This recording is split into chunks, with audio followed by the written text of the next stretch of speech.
Number 30ویں علامت یہ ہے، آخری زمانے میں ہر انسان پریشان ہوگا، ہر آدمی پریشان ہوگا۔ وہ کسی قبر کے پاس سے گزرے گا، وہ تمنا کرے گا کاش میرا انتقال ہو جاتا، میں بھی قبر میں چلا جاتا، میں دنیا میں نہ ہوتا۔ ہر آدمی موت کی تمنا کرے گا۔ حالات کی وجہ سے اس کی زبان پر یہ جملہ ہوگا کاش میں مر جاؤں، موت آ جائے۔ جیسے آئے دن ہم دیکھ رہے ہیں، کوئی خودکشی کر رہا ہے، کوئی حالات کی وجہ سے گلے میں پھندر ڈال رہا ہے، کوئی زمانے کی وجہ سے، مہنگائی کی وجہ سے ریل گاڑی کے آگے لیٹ رہا ہے، کوئی سمندروں میں چھلانگ لگا رہے ہیں، کوئی زہر کا پیالہ پی رہا ہے، کوئی اپنے آپ کو خود گولی مار رہا ہے۔ یہ قرب قیامت کی نشانی تھی۔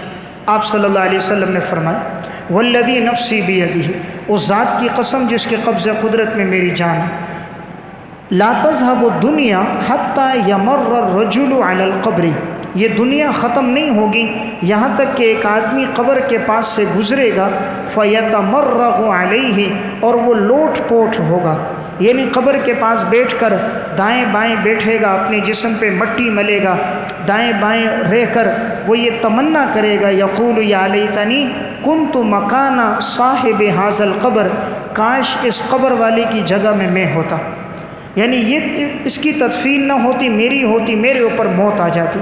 یہ کیوں کہے گا؟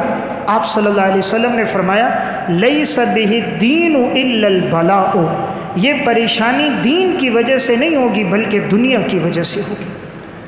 یہ پریشانی دین کی وجہ سے نہیں ہے بلکہ وہ اپنی دنیا کے حالات کی وجہ سے پریشان ہو کر کہے گا کاش میں مر جاتا، میں زندہ نہ ہوتا۔ آج ہم دیکھ رہے ہیں جس سے پوچھو وہ پریشان نظر آ رہا ہے۔ لاکھوں روپے کمانے والا وہ بھی کہتا ہے زہر کھانے کے پیسے نہیں، اکاؤنٹ میں لاکھوں روپے، 7 نسلیں کھائیں ختم نہیں ہوگی، اس کی زبان پہ بھی یہ شکوہ نظر آئے گا۔ کیا چھوٹا کیا بڑا، سارے پریشان۔